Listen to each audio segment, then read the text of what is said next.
21 नवंबर 2008 कराची का एक गुप्त बंदरगाह। रात के सन्नाटे में 10 नौजवान एक बड़ी नाव अल हुसैनी पर सवार होते हैं। किसी को अंदाजा नहीं था कि ये 10 लड़के अगले कुछ दिनों में दुनिया के सबसे भीषण आतंकी हमले को अंजाम देने वाले हैं। इनके पास भारी मात्रा में गोला बारूद, सैटेलाइट फोन और नफरत से भरा दिमाग था। लेकिन ये कहानी सिर्फ एक हमले की नहीं है। ये कहानी है उस खूनी साजिश की जिसे सरहद पार बैठकर बुना गया, और उस शौर्य की जिसने मौत के जबड़े से जीत को छीन लिया। 26 नवंबर की शाम समंदर के बीचों बीच ये आतंकी भारतीय मछली पकड़ने वाली नाव कुबेर को हाईजैक करते हैं। इसके कैप्टन की बेरहमी से हत्या कर दी जाती है। रात के करीब 8 बज रहे थे जब मुंबई के कोलाबा तट पर एक छोटी रबर की नाव आकर रुकती है। 10 आतंकी किनारे उतरते हैं। मुंबई की सड़कों पर वो एक आम भीड़ का हिस्सा बन जाते हैं। कोई नहीं जानता था कि उनके बैग में रखी AK-47 कुछ ही पलों में कहर बरपाने वाली है। 2-2 की टोलियों में ये आतंकी अपने अपने ठिकानों की तरफ बढ़ जाते हैं। रात के 9:15 बजे छत्रपति शिवाजी महाराज टर्मिनस स्टेशन यात्रियों की भीड़ से भरा था। अचानक अजमल कसाब और उसका साथी इस्माइल खान बैग से हथियार निकालते हैं और अंधाधुंध फायरिंग शुरू कर देते हैं। गोलियों की आवाज से पूरा स्टेशन दहल उठता है। ये कोई आम हमला नहीं था, ये एक सोची समझी रणनीति थी। कसाब मुस्कुराते हुए गोलियां चला रहा था। करीब 50 से ज्यादा लोग वहीं ढेर हो गए। इसके बाद ये आतंकी कामा अस्पताल की तरफ बढ़ते हैं, जहां मुंबई पुलिस के जांबाज अफसर हेमंत करकरे, विजय सालास्कर और अशोक कामटे इनका रास्ता रोकते हैं। एक भीषण मुठभेड़ में ये तीनों अफसर शहीद हो जाते हैं, लेकिन कसाब का साथी मारा जाता है। जब शहर CST के सदमे से उभर ही रहा था, तभी ताज होटल और उबेरॉय ट्राइडेंट से धमाकों की आवाज़ें आने लगती हैं। आतंकियों ने इन होटलों के चप्पे चप्पे की रेकी की थी। उन्हें पता था कि कौन सा कमरा कहाँ है और कहाँ से मेहमानों को बंधक बनाया जा सकता है। ताज होटल की गुंबद से उठती आग की लपटें भारत के सम्मान पर चोट थीं। उधर नरीमन हाउस में भी आतंकियों ने कब्जा जमा लिया था।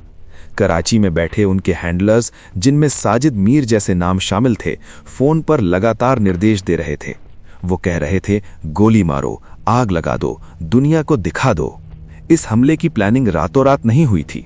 इसके पीछे सालों की मेहनत थी। एक नाम जो जांच में सबसे प्रमुखता से उभरा वो था डेविड कोलमैन हेडली।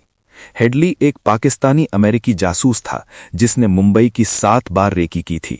उसने ताज होटल के अंदरूनी रास्तों के नक्शे बनाए थे। उसने बताया था कि समंदर के रास्ते एंट्री कहां से आसान होगी। रॉ और IB को इस पूरे नेटवर्क को समझने में समय लगा, लेकिन कसाब की गिरफ्तारी ने सब कुछ साफ कर दिया। 27 नवंबर की सुबह दिल्ली से NSG के ब्लैक कैट कमांडो मुंबई पहुंचते हैं। ऑपरेशन ब्लैक टॉर्नेडो शुरू होता है। ये दुनिया के सबसे मुश्किल ऑपरेशनों में से एक था, क्योंकि आतंकी बंधकों के पीछे छिपे थे। मेजर संदीप उन्नीकृष्णन ताज होटल की सीढ़ियों पर अपनी टीम को लीड कर रहे थे। एक कमरे में आतंकियों को घेरते वक्त मेजर संदीप घायल हो गए, लेकिन उन्होंने पीछे हटने से इनकार नहीं किया। उनकी शहादत ने कमांडोज में वो आग भर दी कि अगले 48 घंटों के भीतर ताज और उबेरॉय को आतंकियों से मुक्त करा लिया गया। हमले के बाद भारत ने जो सबूत पेश किए, उनसे पाकिस्तान पूरी दुनिया के सामने नंगा हो गया। कसाब ने जेल में एक एक राज उगला। उसने बताया कि कैसे लश्कर तैयबा ने उन्हें ट्रेनिंग दी थी। 21 नवंबर 2012 की सुबह हमले के ठीक 4 साल बाद यरवदा जेल में कसाब को फांसी के फंदे पर लटका दिया गया। ये न्याय की जीत थी, लेकिन उन जख्मों का क्या जो कभी नहीं भरने वाले थे? शाहिद लतीफ की कहानी की तरह 26/11 ने भी भारत की रणनीति को बदल दिया। 2008 में भारत ने संयम दिखाया था, लेकिन उस दिन के बाद से भारत ने तय कर लिया कि अब डोजियर भेजने का वक्त खत्म हो चुका है। अब ये वो भारत है जो उरी और पुलवामा के बाद सीमा पार जाकर हिसाब चुकता करता है। आज मुंबई की समुद्री सीमाएं अभेद्य हैं और रॉ जैसी एजेंसियां अब दुश्मन को पनपने से पहले ही खत्म करने की ताकत रखती हैं।